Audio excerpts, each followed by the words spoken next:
कराची में MD cat के इम्तहानात में आउट ऑफ कोर्स सवालात पर तुलबा का एहतजाज रंग ले आया। पाकिस्तान मेडिकल कमीशन ने MD केट इम्तहान की दोबारा जांच पड़ताल के लिए 5 दिन मुख्तस कर दिए हैं। पाकिस्तान मेडिकल कमीशन के अलामी MD केट के मुताबिक इम्तहान 2022 की दोबारा जांच पड़ताल 23 से 27 नवंबर तक होगी।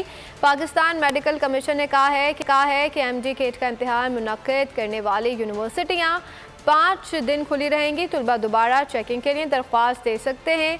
PMC का कहना है कि इम्तिहान के नतीजे में गलती या कोताही की सूरत में दरख्वास्त दी जा सकती है।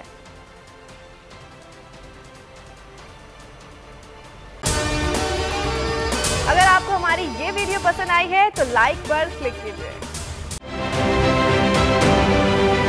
जाली केस है ना, ये हम पे उस वक्त बनाए गए थे जब हुकूमत यही थी, इन्हीं लोगों की हुकूमत थी ना। और ये जाली केस, इनको मैं नहीं कह रहा इस केस को जाली केस, इनको पाकिस्तान में क्या पूरी दुनिया में एक ऐसा शिकायत कुंदा नहीं मिला, एक ऐसा कंप्लेनेंट नहीं मिला जिसने ये कहा हो कि हमारे साथ फ्रॉड हुआ है। तो ये खुद ही बन गए कंप्लेनेंट और ये खुद ही इन्होंने खुद ही इन्वेस्टिगेशन की, उसकी खुद ही तफ्तीश भी की, यानी कि कंप्लेनेंट भी है, इन्वेस्टिगेशन ऑफिसर भी है। और इन द एंड इन्होंने फिर उसके बावजूद ये कोर्ट में जमा कराया कि जी ये केस जाली केस था, जो कुछ एग्जैक्ट कर रहा था सब लीगल। ये मेरी बात नहीं है, ये इनके इन्वेस्टिगेशन ऑफिसर की बात। आज फिर उन्हीं की हुकूमत है और अब तो हमने नारा नहीं लगाया, अब तो हम हकीकी सहाफत कर रहे हैं।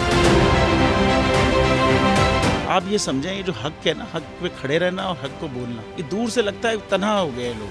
आप खान साहब को देखें, तन्हा दिखाई देने, सारी जमातें मिलकर उनके खिलाफ हैं, लेकिन आज भी पाकिस्तान की आवाम उस हक की आवाज़ के पीछे जो है 80% से ज़्यादा आवाम उनके साथ है। एग्जैक्टली इसी तरीके से बोल की कहानी है।